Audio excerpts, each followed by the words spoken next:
Greetings traders. Now we have new trading session and we will trade crypto, and namely we will trade Ethereum. I like this market a lot because it's not as overcrowded as the Bitcoin, but it still gives us plenty of trading opportunities. The beauty we have as a traders is that we don't give a damn about fundamentals or Bitcoin halving or general market in cryptocurrencies. All we care is price action, and price action in these market conditions are pretty staggering. That means we have endless profit opportunities. And what's the best way how to use these profit opportunities? Well, it's simple. If prices go up, we will go long. If prices go downwards, we will go short. Very old, very effective trading approach. And we use this Ethereum trading section. So, namely, we will use trend following indicator, which is moving average, and if prices will close above moving average, we will go long. Once they close below moving average, we will go short. That's it. So, with that said, let's start to trade. Okay, our first trade. Prices are hovering around the trend line, but they are slightly above it, so we will go long. It was very narrow, but we made some profit.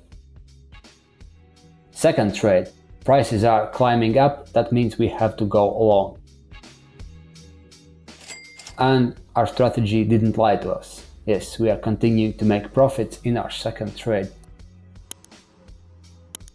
Now our third trade. Prices are above the trend line, so we will continue our approach and trade long trades once prices are closing above them. And we made our third profitable trade in today's trading session. Now our fourth trade. Here prices are below the trend line, which indicates we have to go long. It was close, but we still managed to make some money because in strong price action we have to continue with prices. Now the fifth trade.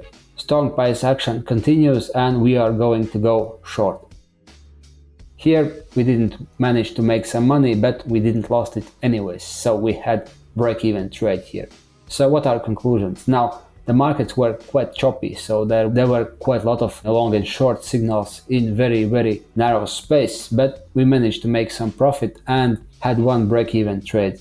And overall that meant we had total profit of $3,600, which is almost 10% of our capital. Not bad for 10 minutes of trading session, but it's not that easy, as I always saying, because before that comes preparation, testing and analysis to see whether my strategy is valid. And of course, if my strategy is valid, I have to have a broker which helps me to execute this strategy. And this worked with pocket options, and I use my pocket options as my primary options broker. And if you want to use that as well, see my link and join me with this broker, and let's trade together and wait till my next trading session. Stay tuned.